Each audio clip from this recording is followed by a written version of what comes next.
Three সিস্টাৰ্ছৰ অইন এটা ভিডিঅ'লৈ আপোনালোক সকলোকে স্বাগতম। আমি আজি মই আৰু মোৰ বাই আমি দুৰে ফেমিলিয়ে আমি এঠাইলৈ যাবলৈ ওলাইছোঁ। মই ৰেডি হৈছোঁ অলৰেডি আৰু মই বাৰ ঘৰলৈ যাম। এতিয়া বাৰ ফেমিলি পিক কৰি পেলাই আমি সেই ঠাইলৈকে যাম। ঠাইখিনি চন্দ্ৰপুৰ পাৰ হৈ পেলাই হয়, এটা ৰিজৰ্ট হয়, ধুনীয়া ৰিজৰ্ট বুলি শুনিছোঁ। চ' চাই লওঁ কেনেকুৱা হয় ৰিজৰ্টটো আৰু আপোনালোককো আমি দেখাই থাকিম ভিডিঅ'টোত। তেনেহ'লে আমাৰ ভিডিঅ'টো শেষলৈ চাই থাকিব বুলি আশা থাকিল। চ' let's start the video.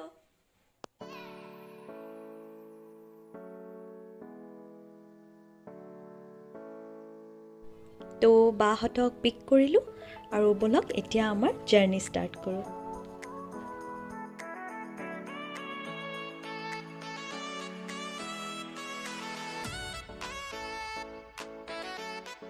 আমি যিখিনি ঠাইলৈ গৈ আছোঁ মেইন গুৱাহাটীৰ পৰা 30 to 35 কিলোমিটাৰ দূৰত হয়। চন্দ্ৰপুৰ পাৰ হৈ চনকা এৰিয়া হয়।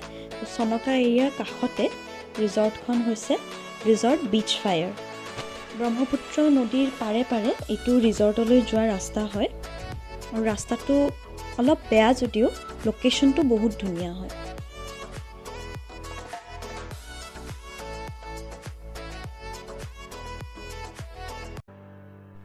আমি আমাৰ ডেষ্টিনেশ্যন পাই গ'লোঁ। এয়া হৈছে ৰিজৰ্ট বিচ ফায়াৰ আৰু ৰিজৰ্টখনৰ ফ্ৰণ্টতে আছে ব্ৰহ্মপুত্ৰ নদী আৰু লগতে চনকা ইকো কেম্প। এতিয়া ৰিজৰ্টৰ ভিতৰলৈ যাওঁ আৰু আপোনালোককো অলপ ছাৰাউণ্ডিংটো দেখাই দিওঁ। এনেদৰে ইয়াত সৰু সৰু কটেজ কিছুমান বনাই দিয়া হৈছে নাইট ষ্টে' কৰিব পৰাকৈ, কিন্তু বৰ্তমান ইয়াত কনষ্ট্ৰাকশ্যন চলি আছে আৰু ডিচেম্বৰ মিড মানতহে এই ৰিজৰ্টখন ফুল্লি অ'পেন হ'ব আৰু তেতিয়া আপোনালোকে ইয়াত ফেমিলি বা ফ্ৰেণ্ডছৰ লগত নাইট ষ্টে' কৰিব ধুনীয়াকৈ আহিব পাৰিব। এতিয়া ৰিজৰ্টখনৰ কিটচেন পাৰ্টটোহে অনলি অ'পেন হৈ আছে, গতিকে আপোনালোকে ফেমিলিৰ লগত আহিলেও বা ফ্ৰেণ্ডছৰ লগত আহিলেও লাঞ্চ কৰাকৈহে আহিব পাৰিব।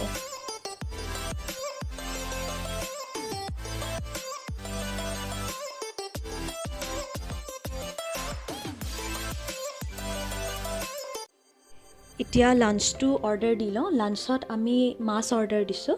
ইয়াতে তেওঁলোকে নিজৰ পুখুৰীতে তেওঁলোকে মাছ মাৰি পেলাই ৰান্ধি দিয়ে। তেওঁলোকে একদম ফ্ৰেছ মাছ দিব বুলি কৈছে আমাক। তো চাই লওঁ জালত কি মাছ আহে বাৰু আজি।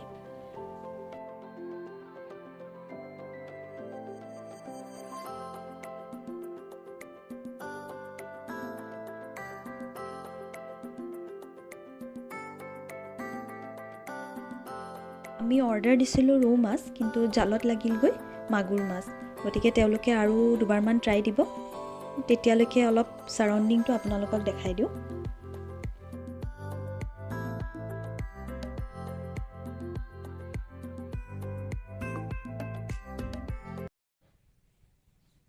হাই কৈ দিয়া, হাই কৈ দিয়া, এনেকৈ হাই কৈ দিয়া।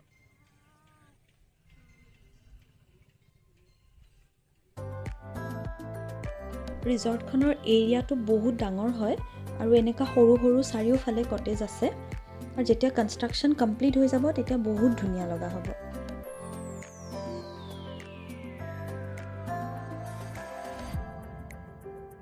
এইবোৰ যে দেখিছে সৰু সৰু কটেজ, এইবোৰ কটেজৰ লগত এই মেইন বাঁহৰ সাঁকোখনৰ ইণ্টাৰ কানেকশ্যন হ'লে দুই চাইডে মানুহ অহা যোৱা কৰিব পাৰিব।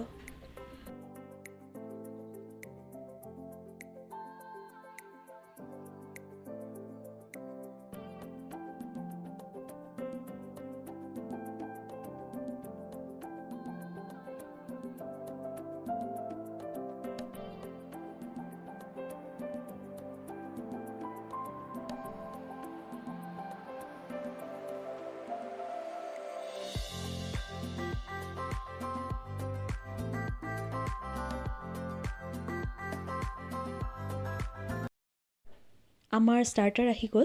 ইয়াৰে চিকেন ড্ৰাই ফ্ৰাইটো আপোনালোকে এবাৰ হ'লেও টেষ্ট কৰিব। আৰু এতিয়া আপোনালোকক লৈ যাওঁ চনকা ইকো কেম্পৰ ফালে।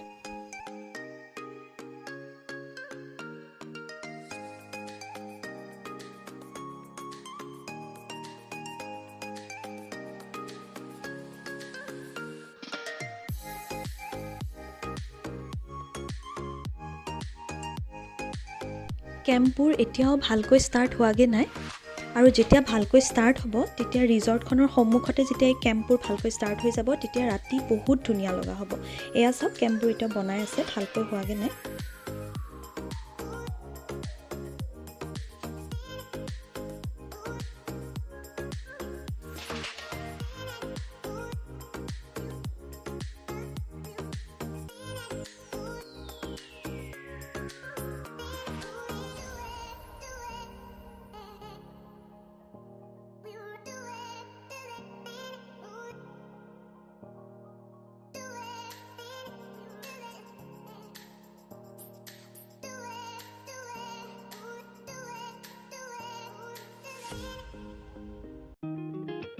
লাঞ্চ ৰেডি হ'বলৈ আৰু অলপ টাইম আছে, গতিকে এইখিনি সময়তে আপোনালোকক কটেজ কেইটাৰ ভিতৰ ভাগ অলপ দেখাই দিছোঁ।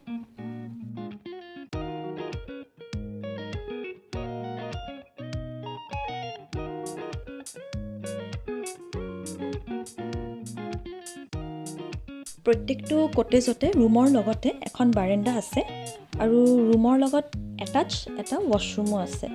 এইটো ৰুম এৰেঞ্জ কৰা হোৱা নাই, তেওঁলোকে ভালকৈ এৰেঞ্জ কৰা নাই এতিয়া।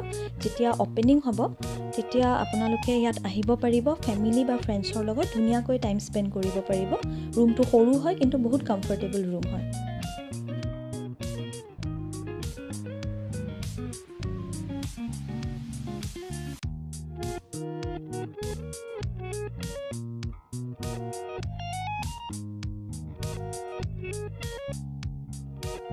আৰু লাঞ্চ ৰেডি হৈ গ'ল, বিলাহীৰে সৈতে লোকেল ৰৌ মাছৰ আঞ্জা। ইয়াত খুব ৰিজনেবল প্ৰাইজত এখন ধুনীয়া অসমীয়া থালি আপোনালোকে খাবলৈ পাব।